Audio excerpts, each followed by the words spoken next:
Hi. There are many things that needs to be handled in Sweden. My main concern is this love affair between Brussels and our Swedish socialist government. We have a PM, he's an EU lover. His name is Stefan Löfven. He's the chairman of the socialists, and he does anything to promote the EU. He does anything they ask for. It's sickening, right? He wants to keep the borders open, really, and he wants other countries to open their borders. Of course, he wants to raise the taxes, and they told him to go down to Poland to talk to the Polish politicians about immigration.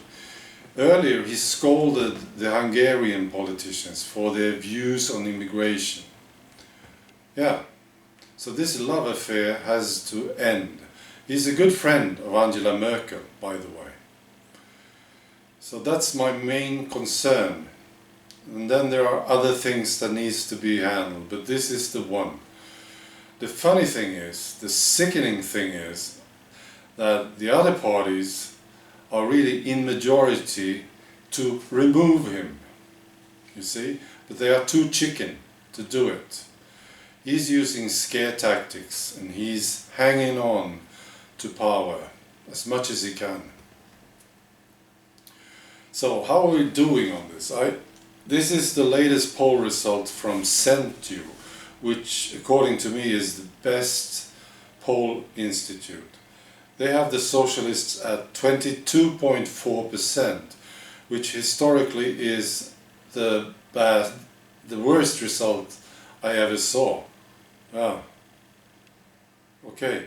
And then they have the Sweden Democrats at 26.8, which makes them the biggest party.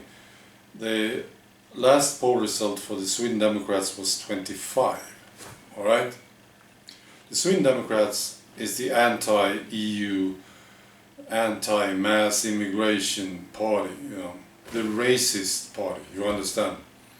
I will vote for them. I've said so many times, and I will for sure. So, as long as they grow, which they are, the other parties, the chicken parties, will have to do something. Of course. It's obvious. So, you can see how democracy is slowly eating its way into the parliament. Yeah. Right. We had a disaster here in Sweden. No, not a disaster. Well, there's some problems. The socialists had some problems, really. Some secret government files went public through some blunder at a government agency. Right? It was really serious. This had to do with national security. It was very bad. So all of a sudden these chicken parties who will not vote the socialists out, they woke up, right, and threatened to have a vote of no confidence against 3 socialist ministers. It's unique for Sweden. And our EU lover, PM Stefan Löfven, he had a choice. He could have had the whole government resign. I think that would be the proper thing to do. But he decided to hang on to power, right? I wasn't surprised, really. Yeah. So he tried to save his face. He kicked out 2 of these ministers, and then he kept the 3rd one. And then he accused the other parties of being irresponsible.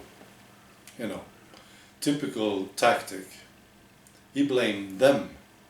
They were wrong. They did the bad thing, when it was really his ministers. Wow.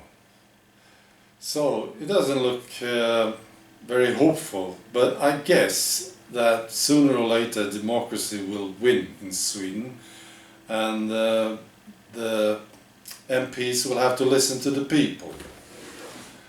That's what needs to happen here. We need to get out of the EU. It's killing us. Yeah. I think Stefan Löfven, his main duty is to cling on to power.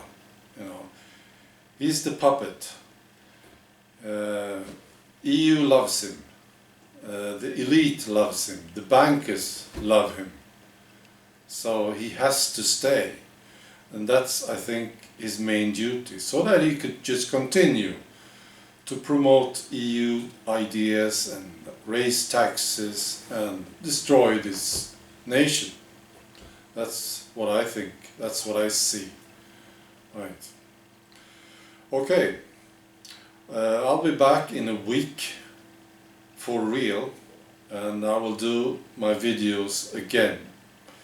I'm looking forward to it. I've been missing the conversations, I've been missing reading the comments and so on. So I hope you have a great time. Until then, see you.